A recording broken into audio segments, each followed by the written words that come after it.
Magandang gabi po sa inyo, Luzon, Visayas at Mindanao, at saan man po dako ng mundo.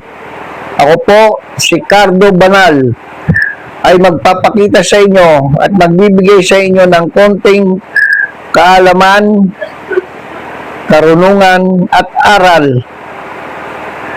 Ay bibigay ko po itong mga orasyon, ay ituturo ko po sa inyo pamamaraan na gagawin. 3 araw kang mangingilin at mag-aayuno. At pangalawa po, pang-alis ng sumpa at malas sa iyong katawan. At pangatlo po, ang pagpupuder ng 49 days sa iyong sarili upang hindi ka masumpa ninuman. At ang pag-apat po ay pampapalakas ng kapangyarihan o power upang anuman lahat po ng mga orasyon na iniingatan mo ay mapaandar mo sa pamamagitan ng kapangyarihan pamamaraan ng pagpapalakas ng kapangyarihan power na ito. Narito po ang unang-unang ipaliliwanag ko po sa inyo. 3 araw kang mangingilin at mag-aayuno. Unang pamamaraan po ng gagawin mo, mangingilin at mag-aayuno upang maging sagrado po ang iyong sarili at katawan. Kailangan po gagawin nyo ito nasa isang kwarto. Kayo na walang kasama o istorbo sa inyong gagawin na pangingilin at pag-aayuno. Bawal po dito yung mga pag-iisip ng masama sa inyong kapwa.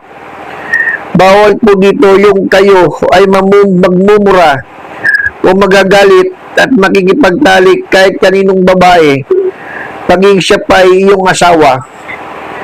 Bawal po na kumain kayo ng baboy, manok, isda, kanin o gulay. Kailangan po ang ilalagay nung sa iyong tiyan ay tubig at Skyflex na biskwit. Gagawin niyo po ito sa loob ng 3 araw upang maging mabisa ang gagawin mong sakripisyo na pangingilin at pag-aayuno sa iyong sarili.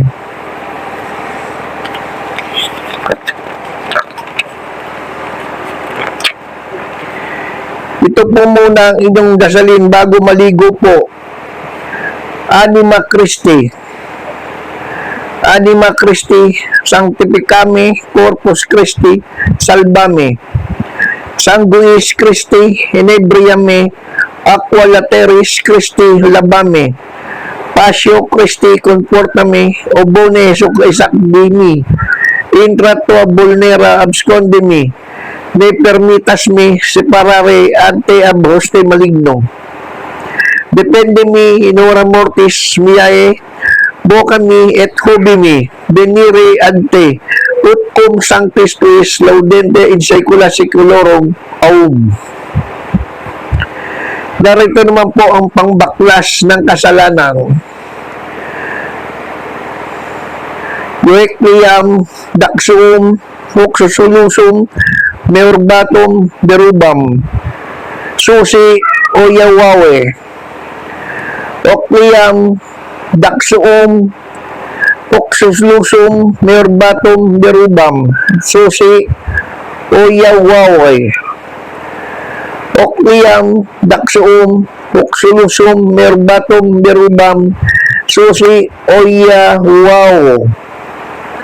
Said 3 times na po itong dadasalin o bibigkasin ng susi. Iip sa iyong sarili ng 3 beses. Pangalawang pamamaraan na gagawin mo, pang-alis ng sumpa at malas sa iyong katawan. Pamamaraan. Kumuha ka ng 7 pirasong dahon ng tanglad at hugasan mo at ilagay sa isang malaking kaldero. At lagyan mo ng tubig puno sa kaldero at pakuluan. Maigi ang tanglad at pagkatapos mo siyang pakuluan, ilagay mo sa timba o palanggana ang pinakuluan mong tanglad. At iyong pahupain ang init ng pinakakuluan mong tanglad. Pagkatapos gawin mo ito, dasalin mo ng 7 ulit ang orasyon na ito. Argamio, Perdilin, Egusum, Akram, Indirim, Perdisyon, Yaktamat. Argamio, Perdilin, Egusum, Akram, Indirim, Perdisyon, Yaktamat. Argamio, Perdilin, Egusum, Akram, Indirim, Perdisyon, Yaktamat. Argamio, Perdilin, Egusum, Akram, Indirim, Perdisyon, Yaktamat. Argamio, Perdilin, Egusum, Akram, Indirim, Perdisyon, Yaktamat. Argamio, Perdilin, Egusum, Akram, Indirim, Perdisyon, Yaktamat. Argamio, Perdilin, Egusum, Akram, Indirim, Perdisyon, Yaktamat. At habang dinadasal mo ng 7 ulit ang orasyon na ito, ibubulong mo ang orasyon sa pinakulan mong tanglad ng 7 ulit. At pagkatapos mong dasalin, ihip mo ng 7 ulit sa pinakulan mong tanglad. At kapag magsisimula ka ng maligo, huwag kang gagamit ng anumang klaseng sabon, kundi ang tubig na pinakulan mong may kasamang tanglad ng iyong ibubuo sa iyong ulo at buong katawan. Bago ka magsimulang maligo, tanggalin mo ang lahat ng tanglad sa timba o palanggana at ilagay mo sa iyong paa. Apakan mo lahat ng tanglad at ang tubig na pinakulan mo ang may maligamgam nang siyang mong ibubuo sa iyong ulo at buong katawan. At pagkatapos simulan mo nang magbuhos hanggang maubos ang pinakulan mong tubig na pinagbabara ng tanglad at huwag kang magbabanlaw ng ibang tubig sa iyong katawan. Hayaan mong matuyo sa iyong katawan ang pinaligo mong tubig na pinagbabara ng tanglad. Gawin mo ito 3 beses sa sunod-sunod na araw. Simulan mo ng Miyerkules, Huwebes, Biyernes. Ang oras po ay alas 6 ng umaga po ang umaga. Lubos po ang bisa ng pamaraan na ito. Darito po naman ngayon ang pangatlong pamaraan na gagawin mo. Magpupuder ng 49 days. Paalala, ito po muna ang unan niyong gagawin bago ang pagpupuder ng 49 days. Ang tinatawag na pagpapakilala o tinatawag na paglilima. Ito ang una mong gagampanan sa loob ng 49 days gabi-gabi tuwing alas 8 ng gabi. Ang umpisa po nito ay sa papabilog ang buwan at asahan mo hindi ka mahigupin ng kapangyarihan, lakas, potensya at iba pa. Hindi rin madidiskumunyon ninuman. Ito po ang orasyon na dadasalin niyo po. Sa ngalan ng Ama, ng Ina, ng Anak, ng Espiritu Santo at Diyos Omnipotente, na may kalangkap ng lahat, may-ari ng dilim at liwanag, ako po si, babanggitin niyo po ang buong pangalan niyo, middle initial at apelyido ng 3 ulit, habang dinadasal niyo po ang orasyon ito.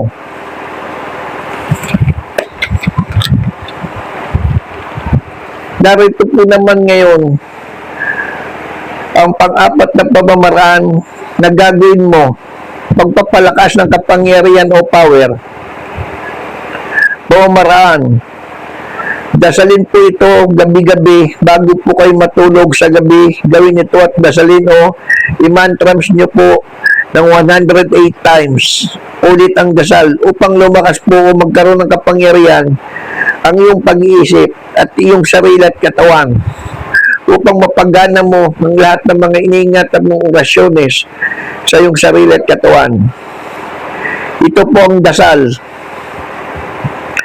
Ang kapangyarihan ng aking kalooban ay malakas. Walang sino mang makasusupil sa aking kapangyarihan, Nahum. Ang kapangyarihan ng aking kalooban ay malakas. Walang sino mang makasusupil sa aking kapangyarihan, Nahum. Ang kapangyarihan ng aking kalooban ay malakas. Walang sino mang makasusupil sa aking kapangyarihan, Nahum. Ang dasal pong ito ay pwede niyo pong dasalin yung ng 108 na mantras upang gumana sa iyo ang lahat ng uri ng orasyon na iingatan mo sa iyong sarili at katawan.